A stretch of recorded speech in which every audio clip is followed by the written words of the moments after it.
Hello, everyone. Welcome in. Welcome. Since it just turned 7, we will hang for just a little bit and then we will kick things into gear. Let some folks trickle in.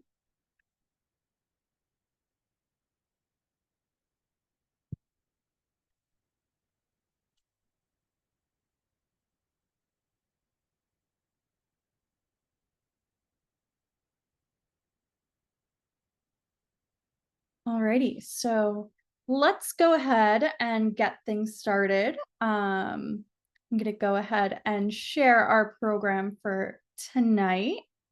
Here we are.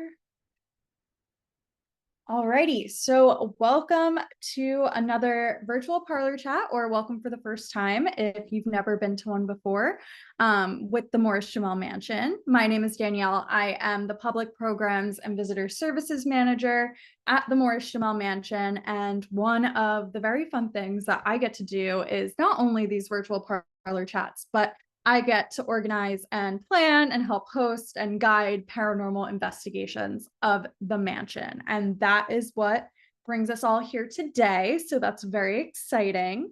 And yeah, we'll kick things into gear. This is a participatory program. So just put your questions into the Q&A box as they come up, and we will put some time aside at the end to answer all this. So here we go. So just a little bit of mansion history. We were built in 1765. We're the oldest remaining house on the island of Manhattan. We do like to acknowledge first and foremost that we were likely built, ran, and funded using enslaved labor. Mary Phillips Morris, who was the wife of Roger Morris, those two built the house. She made a lot of her fortune, her family's fortune, from the Dutch trading and shipping business, and they owned a lot of enslaved people and profited off of the sale of enslaved peoples. But moving forward, after the Morrises leave the house, George Washington uses the house as his headquarters in fall of 1776.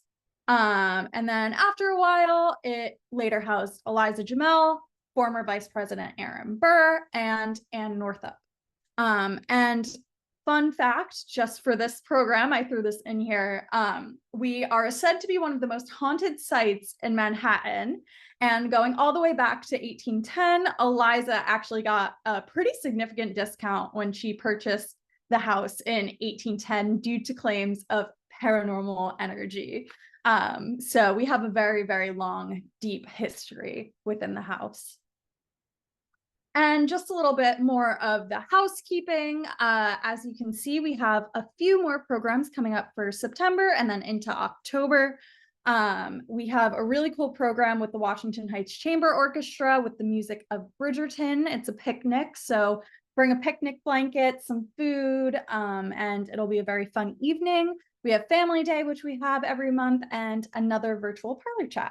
And this year, our paranormal investigation sold out in record time. I stepped away from my computer for the weekend and came back, and all the tickets were gone.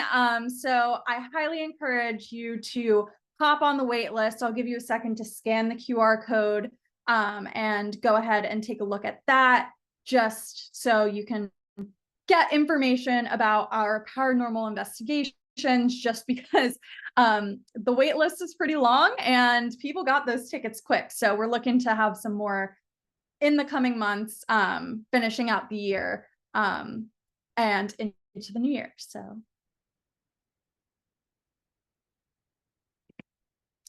alrighty, so let's get started.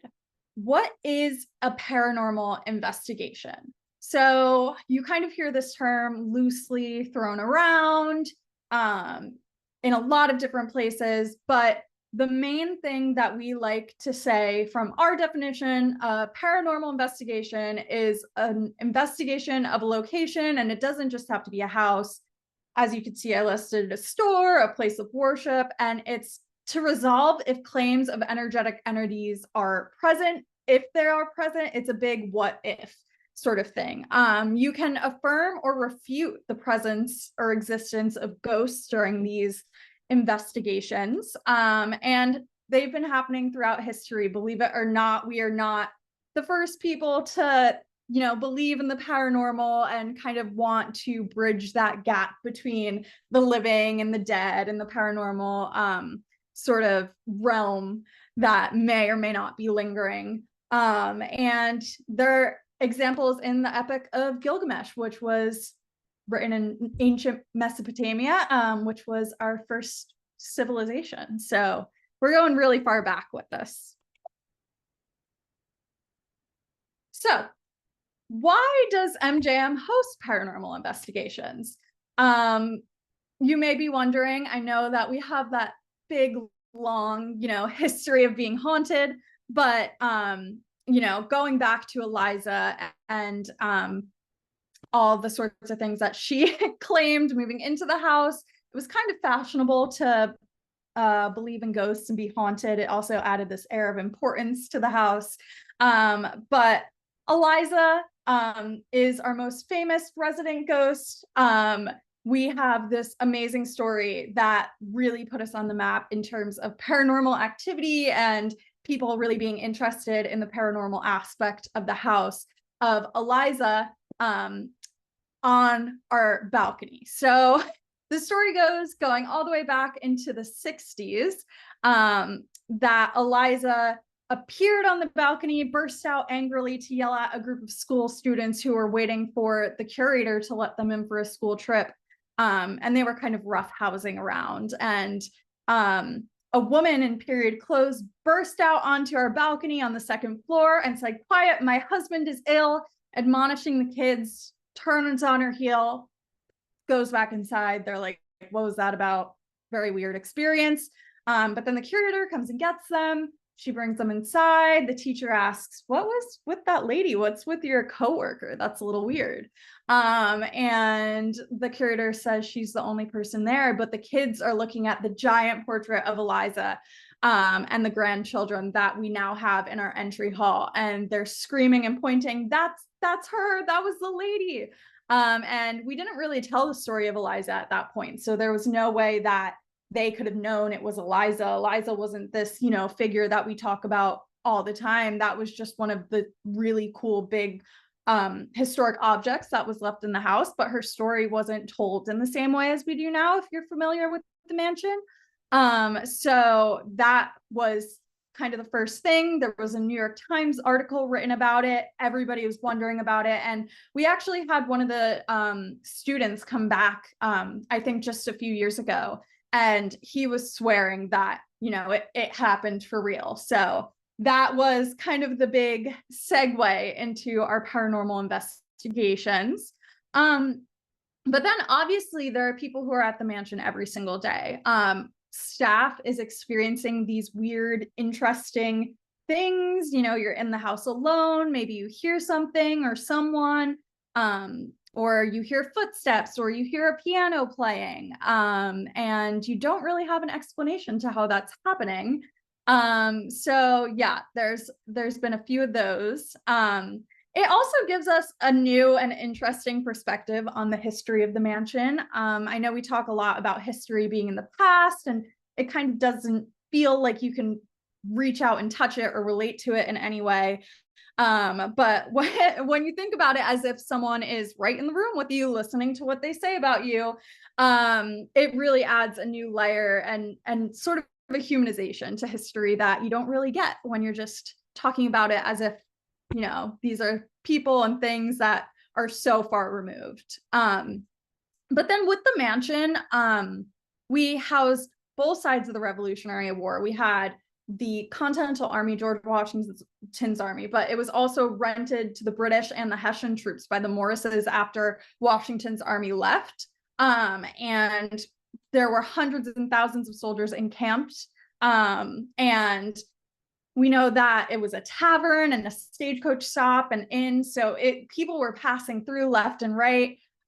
We know that there are certain people who died here for sure, absolutely 100%, but we also have to think about who are these other people that we may never know?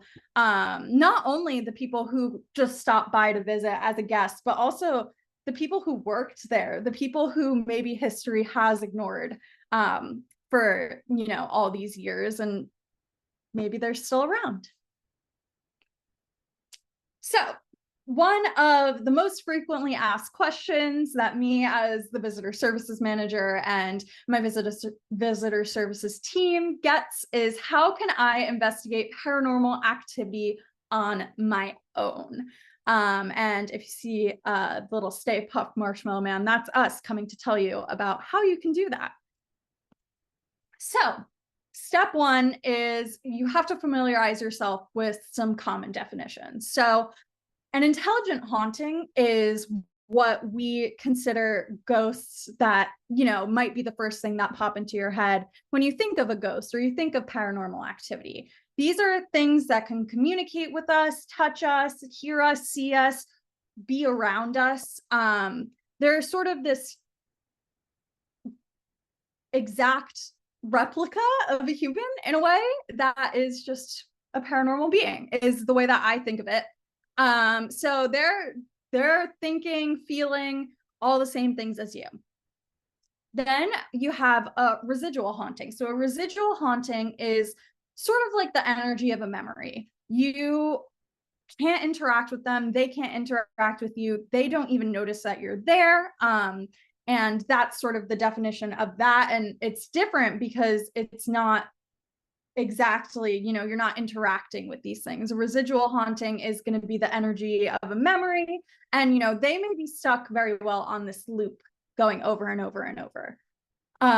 So a full body apparition, that's when we're talking about things like Eliza on the balcony. Eliza on the balcony was a full body apparition. You saw her there in all her glory. You're like, that could be a human, but she looks a little off. And this is super, super rare. Doesn't really happen often. Those kids had a real lucky day at the Morris-Jumel Mansion. But also, who's to say it won't happen again? So a disembodied voice, to kind of wrap up with our last two definitions, is a voice that's not coming out of a human. So you may hear a disembodied voice without any technology, but as we get into the technology, you'll see some devices that can help you hear these things. And that's just a voice. It could sound very human, it could not. Again, this is all kind of up to the paranormal being, but how that energy is conveyed.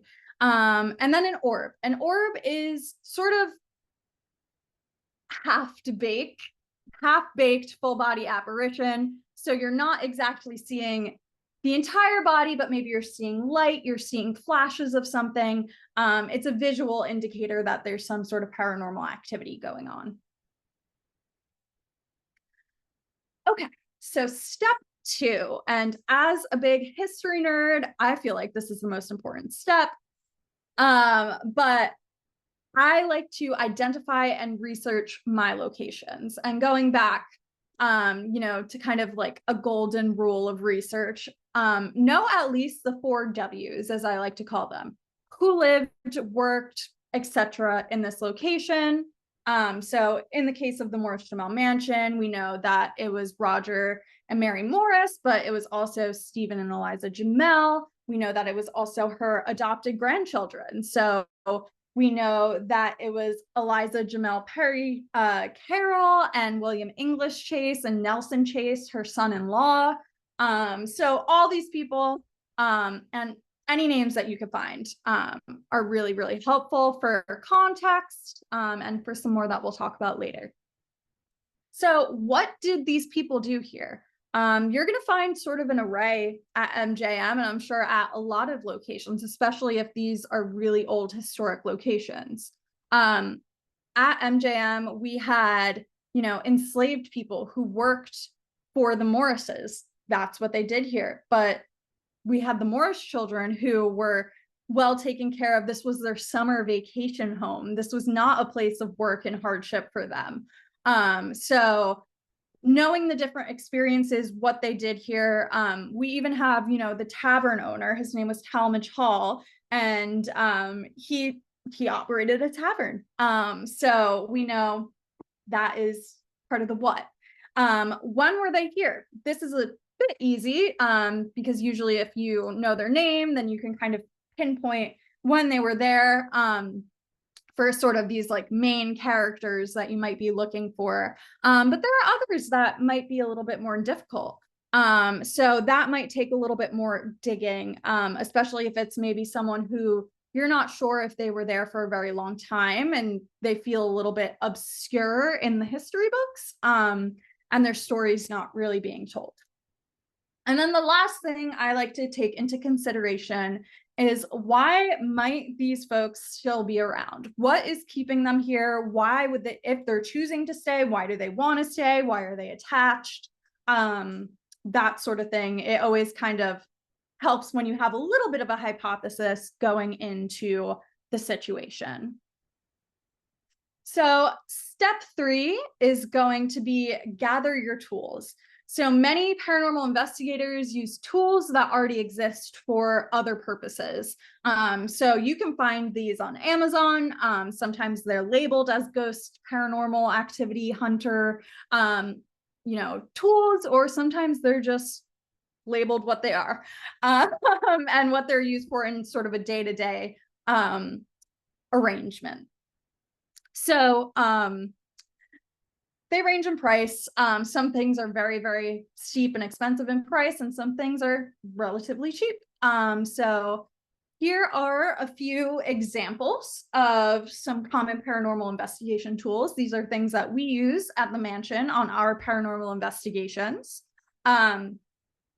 First is to detect electronic voice phenomena. You might have heard them called spirit boxes. And this runs a recording that you would leave a space in between maybe questions that you're asking or something where you're looking to capture voice on a recording, and then you play it back and you'll be able to hear the voice of the paranormal if they choose to communicate with you. Another thing, and one of like the pretty cheap things, is a cat ball. So these are literally cat toys, but they're motion sensitive and motion activated. And so, if no one is by the cat ball and it goes off and you didn't see someone bump into it or anything like that, there could be some paranormal activity going on there. Dowsing rods, these are real old fashioned. They're used to find water sources. Actually, sort of an old timey tool for that. But then you could also ask the paranormal to use them to answer questions. So you might ask them a very, very easy question. You feed them some information, like perhaps I'd say, my name's Danielle. Is my name Danielle? And then they'll show you what means yes and what means no, if they choose to respond. And then you can go from there. It's pretty fun if you haven't tried them already. But yeah, so then we also have electromagnetic frequency meters, EMF detectors. These are used by electricians, but they could also detect surges and spikes in energy. That may be some paranormal activity. And then a radiating electromagnetic pod, or REM pod, is kind of the same thing with the electromagnetic frequency, and it detects any sort of energy that is approaching it. So if you're not by, an electrical outlet and you're not by another human, if these are going off, you might have something on your hands.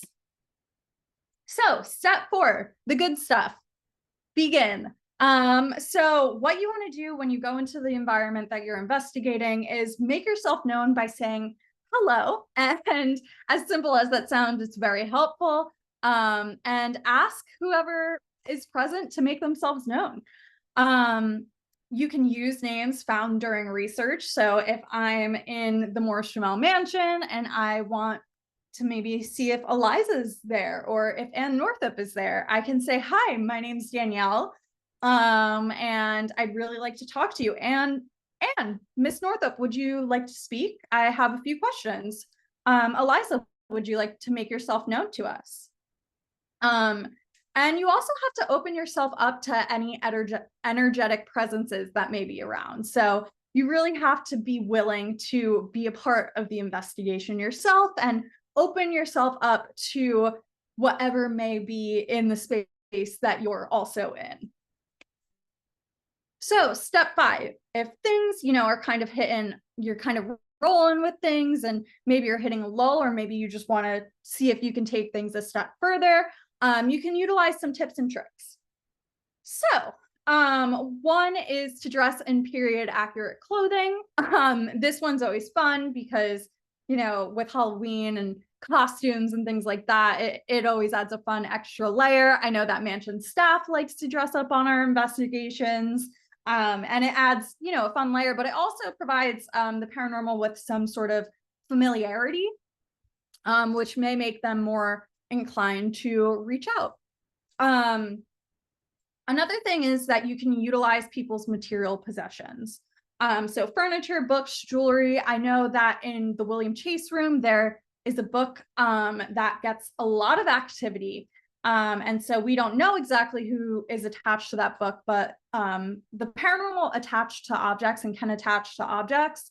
So that is something that we can, kind of utilize as some help. But then also people really do, have an attachment to their material goods. Like think about your favorite sweater or an heirloom piece of jewelry or something that you worked so hard for to finally be able to afford, and you finally buy it and now it's yours and it's your prized possession. People in the past still have those attachments to their material goods.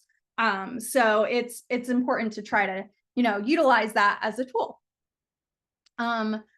You can also ask questions in relation to the time period. So pop culture. I don't know, maybe you need to brush up on your 1810s pop culture before you hop into a Morris-Jumel Mansion investigation, or, whatever. Maybe you're a pro at that. That could probably help us. But who was president if they lived in the United States? If you're watching this in the United States and that's where you're going to investigate. So questions like that can kind of evoke some sort of reaction.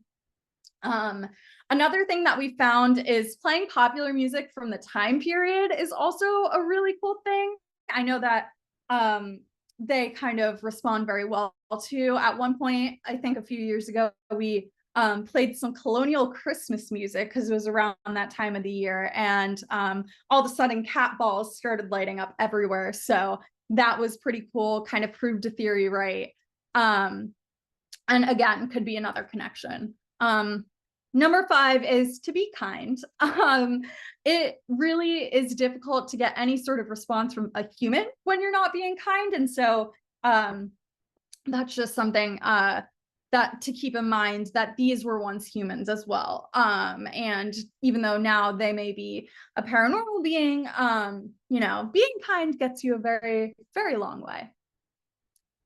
So step 6 is observation. You need to be able to allow yourself moments where you're not saying or doing anything. If you're just rattling off questions, if you're constantly moving around, you might not get the best results. Calm is always going to provide the best environment and the best results. You also have to allow yourself to use all 5 of your senses. And that includes maybe taking a little bit of a pause to listen for EVP in any recordings. Step 7 is kind of a big one because an investigation like this requires you to understand fear versus reality, which can be a bit of a thin line when you're in a situation like this.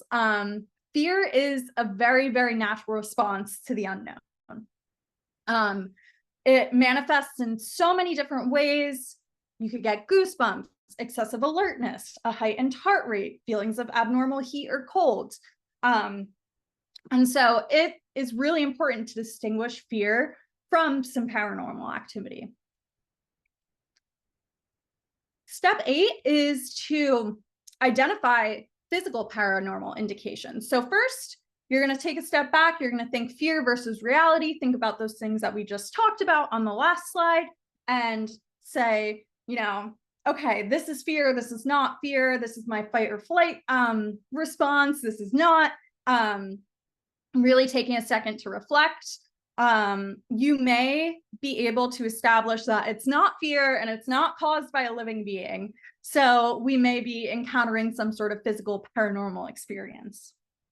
This could be tap on the shoulder, like staff members at MJM have experienced, hearing voices or music, smelling food. Those are also things that all of these are actually things that people have experienced. So at MJM, in the dining room, folks say that they smell food or cigar smoke, hear voices and murmuring. And, sometimes in the attic, we get this fog that rolls in during investigation. So it's very interesting to see those physical indications. Step 9 is going to be another step back moment. You need to process the information that you're receiving in the moment. So what did you see, hear, feel, smell, taste? Does any of this relate to the research you've done prior? Was someone in the house a really, really avid piano player? Sorry, I'm just going to take a sip of water. Does it seem to be someone that you know of from your research? And then if you're understanding that there may be some sort of paranormal energy, ask them to do a specific thing. Turn the light on in a cat ball, turn an electronic candle on and off.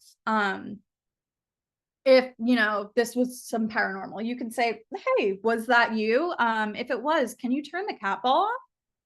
That's always a good, indicator there. That's a real answer there.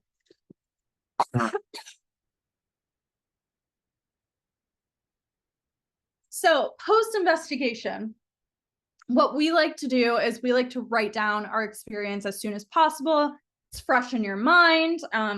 Nothing is going to cloud it. Then you're going to want to go back and use that information to refer back to the research that you've done prior. Now you're outside of the investigation. The investigation's ended. Let's take a look at what we experienced and dive deeper into this research. And then also use the information found during the investigation to inform new topics to research. So maybe you're able to identify something that you really weren't aware of, but when you go and you research it in the context of the house or the store or library or anywhere that you are, you find that there is some sort of connection. And all about fact checking. Make sure that you can try to fact check anything that you've observed to kind of keep sort of the scientific aspect and investigation of the experience going. So now just some important reminders that now that we've reached sort of the end of the investigation process. You should approach every investigation with a healthy dose of skepticism. So if you're a hardcore believer, if you're like a veteran of paranormal investigations, you've seen full body apparitions, the whole 9 yards, it's always really, really healthy to continue to approach the investigations with skepticism and wondering if you can prove the fact or the myth that paranormal activity is taking place. Another thing would be to be open to paranormal experience during your investigation, especially if you're a hardcore skeptic.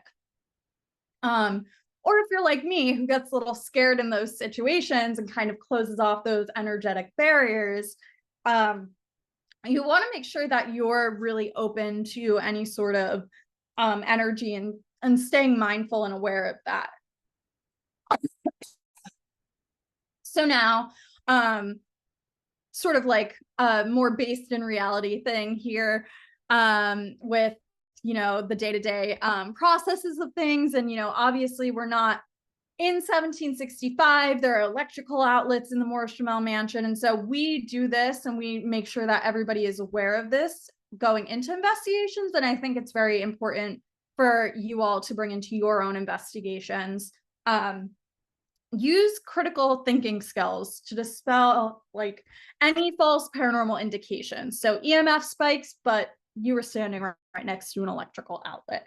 That's obviously going to be a false indication of paranormal activity, because you're sensing the electrical outlet. You're not really sensing anything. So it's really important to try to fact check yourself in the moment and afterwards. Um, sorry about that, folks. It's important to keep yourself from sensationalizing these experiences as well, due to fear. Your adrenaline's going to be pumping. Everything's going on. It could be a little overwhelming, especially if you're getting a lot of activity. So it's really, really important that you remain, calm, and you don't sensationalize the things, which is why we like to write things down right after the investigation ends. That's when you're least likely to sensationalize things. But as you kind of sit on it, you may see things in a bit of a different perspective than they actually happened. And maybe it's just the nerd in me, but I think that post-investigation reflection and research is so key.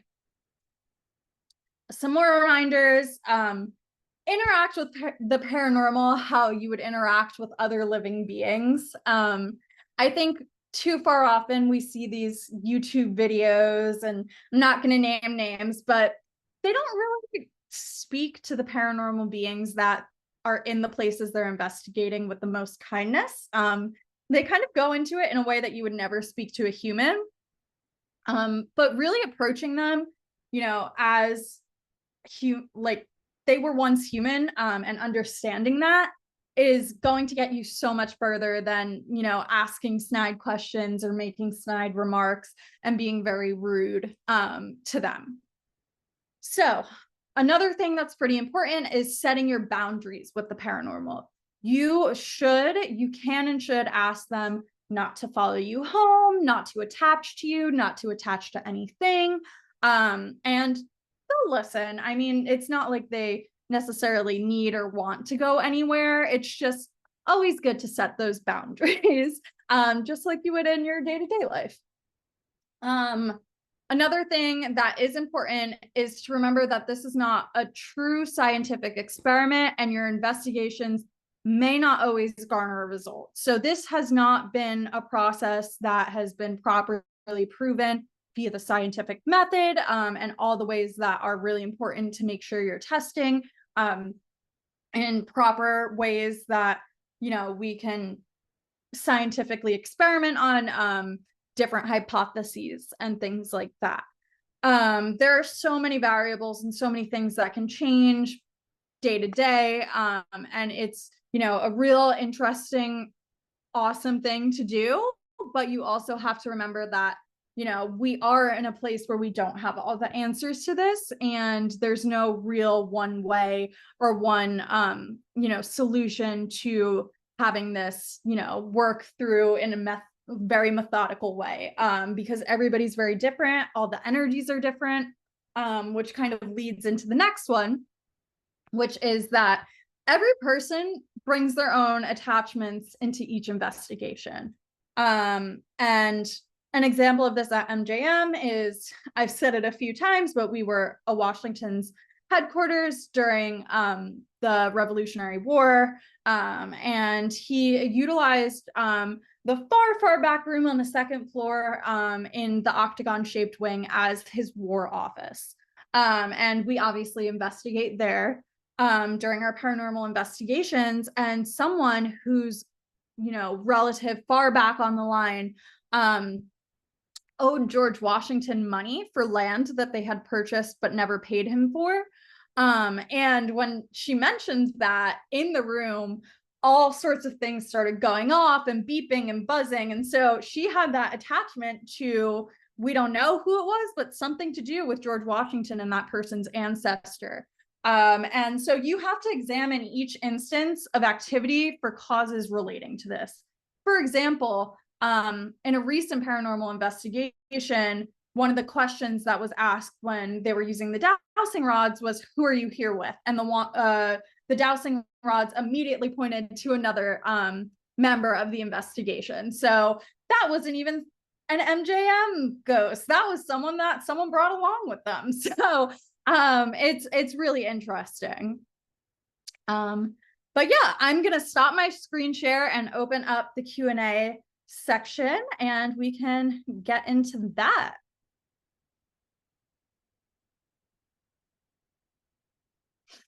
Alrighty, so I'm going to go in time order. So if you haven't asked your questions yet, put them into the chat, kind of get all those answers done before the end of the session. I want to answer all your questions. So the first one is, does the haunting still happen? And if so, does it happen at any time? I believe that is about the MJM hauntings, and yes, it does still happen. We haven't seen a full body apparition in quite a bit of time. And we haven't been so lucky just yet, but things do happen all the time. Just within the past few months, we've had 2 books fly off the shelves with one particular visitor service associate who I think the ghost has like a little bit of a crush on or something. But both times was when she was there and I was standing there for one of them, and that book was locked into a book holder. And I've heard footsteps of a Hessian soldier who supposedly died in the house when he was too drunk one night, fell on his bayonet. It's very unfortunate and gruesome. But he's, still keeping guard in the house. I heard his footsteps. I didn't see anything, but I heard his footsteps. So yes, happens at any time, anywhere in the house. It's really random, and that kind of always is the spooky part because you never know.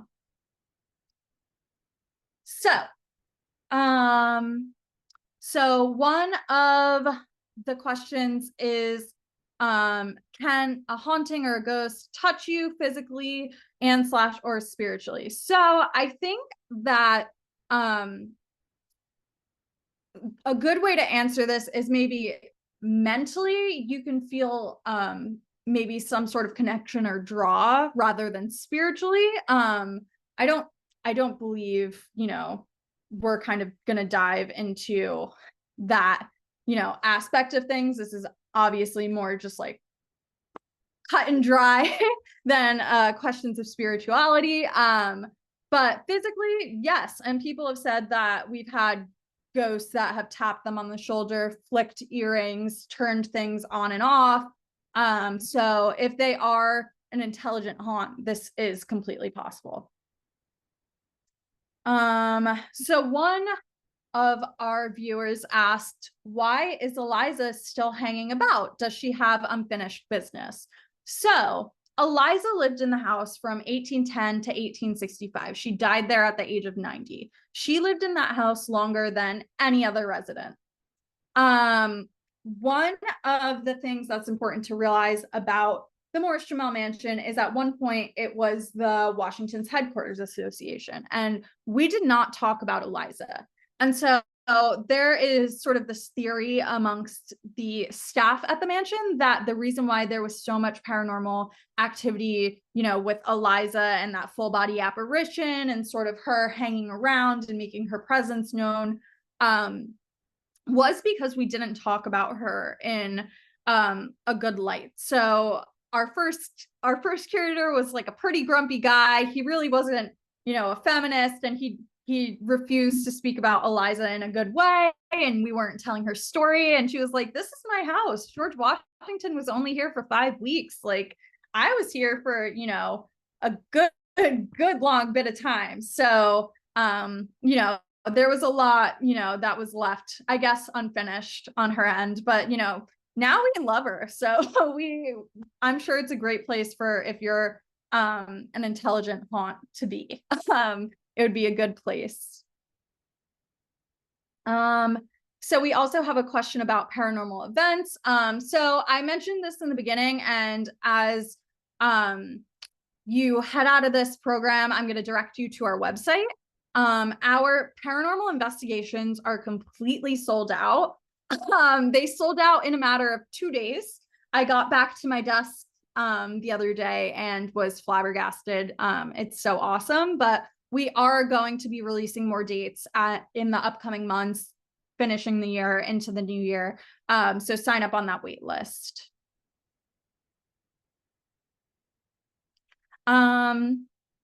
So how often do we do investigations in the house? Is another question. And we do them pretty frequently. People do enjoy coming through and investigating the mansion on their own.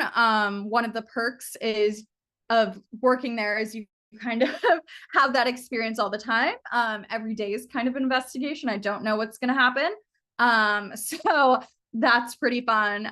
But we do them pretty frequently, especially on Halloween, around spooky season, Halloween time. It is, very, very seasonally appropriate.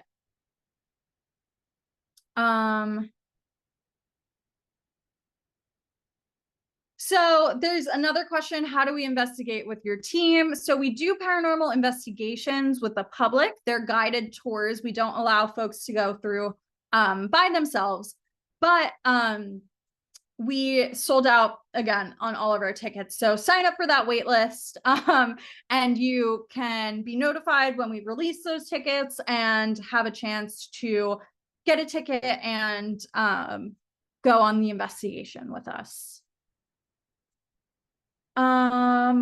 So another question is, how many presences are there? Is there any head count? And when is the first instance of haunting? Before Eliza, before Washington, and the Hessian? So we do not have a head count, because there were so many people in the house and so many lives that passed through the doors and the surrounding areas, that there's not really, anything to say that we know exactly who's there. And not everybody makes themselves known with like a name. So we know Eliza, we know, because she was a full body apparition on the balcony. We know the Hessian because people have claimed to see him. And that was a story. And I would say that's one of our first stories of haunting. The Hessian was, part of the reason why Eliza got that discount on the house. But we're not really sure about anything going further back. And it's, you don't always get an explanation as to exactly who is there. So, I hope this season more folks reveal their names and who they are, but we don't really know for sure. These are all great questions. How much is it to investigate with our team? So it depends. If you're able to get a ticket for one of our public paranormal investigations, it can range from $60 to $70, depending on the type of investigation. Just sort of the regular deal is going to be $60. And then special investigations, which are either small group investigations or, investigations with special themes where there is some more emphasis on certain things and certain aspects of the house, are going to be $70. So that is sort of the price situation going on there.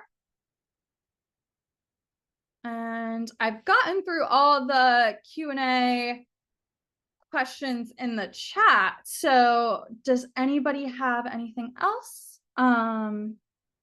Someone asked how long our investigations are. I would say they're about 2.5 hours. They happen in the evening. One, because it's dark and adds to the spooky ambiance, but also so more folks can have the opportunity to go. But yeah, about 2.5 hours. They begin at 7.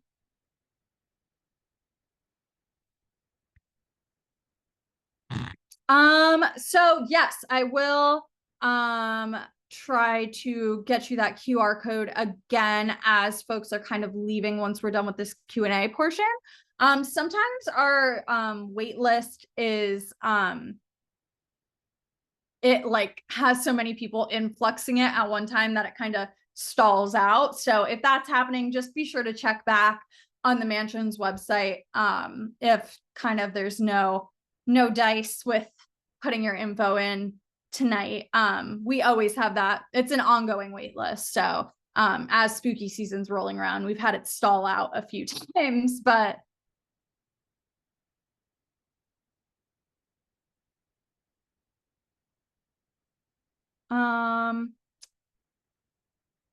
So do our investigation include gear like EVP, recorders, EMF gear, etc.? Yes, they do. So we have EMFs. Sometimes guides will have their own EVP recorders. We have cat balls. We have dowsing rods, kind of everything. We have a REM pod. Everything that I showed on that slide is what we have. So, do you have any physical evidence? That is a really interesting, question. I think because of the nature of what it is, you're not always going to have physical evidence. So it really depends on, what it is. So we don't have anything like no creepy notes, no anything like that. But folks have said that they've walked in on chairs moving. And during the investigations, when you are using those tools, it is a little bit more of a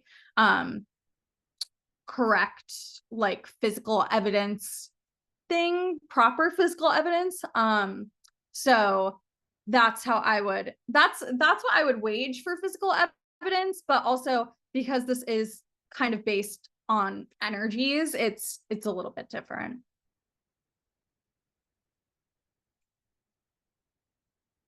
So, okay, we have another interesting question.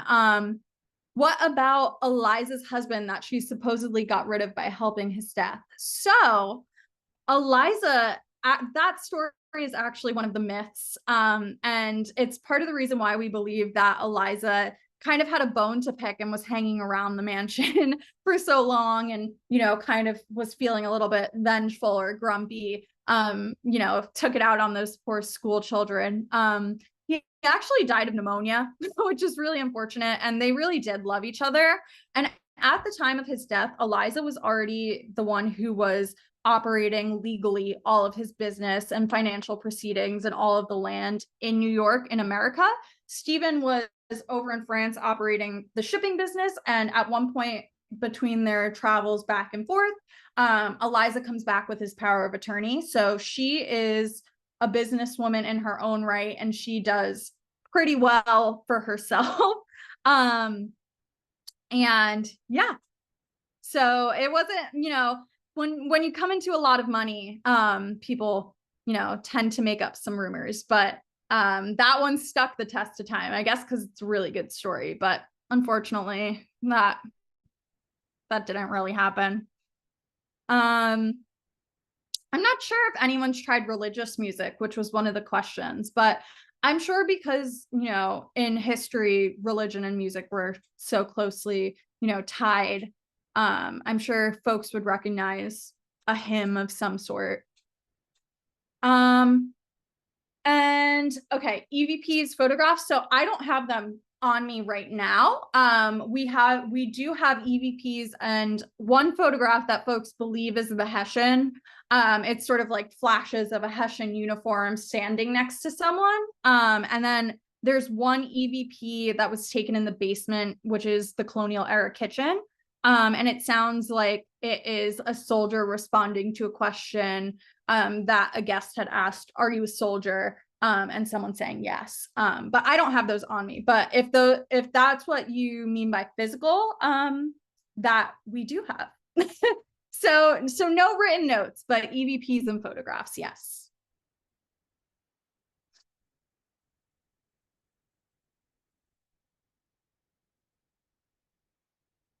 All righty. Any more questions before we wrap up this Paranormal 101?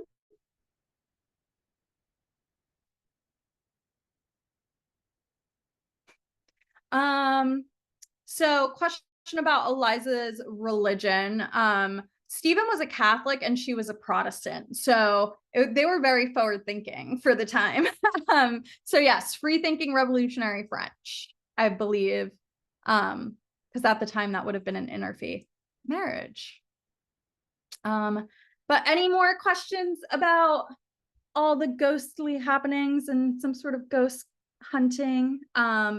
Another question is, did they have kids? So they never had biological children that we know of, Eliza and Stephen, but She did adopt her niece, and then in turn, when her niece passed away relatively young, she adopted her niece's kids. So her biological great nephew and niece, her adopted grandchildren. So that is who is in that humongous painting in our entry hallway with her.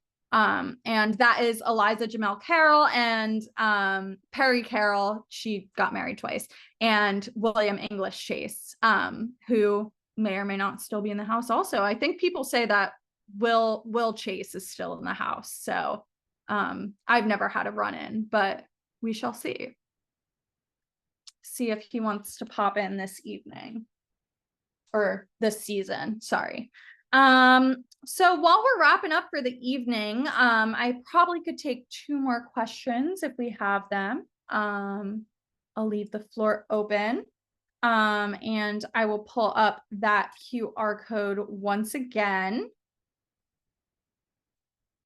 for everyone to take a gander at. Did they have pets? We don't know if they had pets. At least off the top of my head, I'm not sure. We know that, you know, when it was a functioning farm, there would have been horses and animals of that sort, but I don't know. Maybe that does classify as pets, but they were more working animals, functional animals for the house. As many homes in the neighborhood had, because we used to, where we're located isn't, you know, the city as we know it today. Back in the day, it was absolutely just farmland. So it's pretty interesting to think about.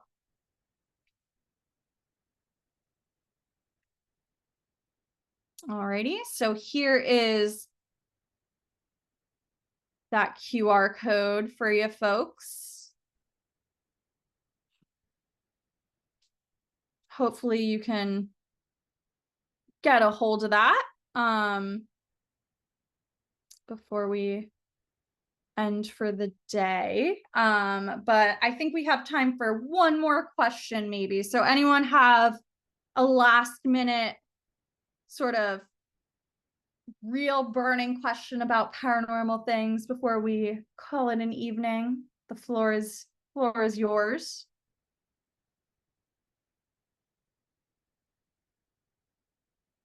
I'm just gonna, hopefully you've all gotten the QR code, and hopefully that's up and running, but just so I can see the QR or the Q&A, sorry. Alrighty, so I am going to wrap up this portion, the Q&A portion. Thank you all for attending and being such a participatory audience. This has been so fun. I hope you guys learned a lot and got some history about the mansion while you were in the audience as well. I highly recommend, if you haven't already come out to see the mansion, you come take a visit. Our history runs so deep in the city. We are Manhattan's oldest resident, oldest remaining house, oldest remaining residence. So we're a real important place to visit, and I highly suggest you do. And especially for some more, you know, paranormal stories as well, if that is what you're interested in. So thanks all. Have a great night. And if you missed any part of it, we post this on YouTube in just in a few weeks. So once we process that, it'll be on YouTube. All right. Thanks, everyone. Have a good night.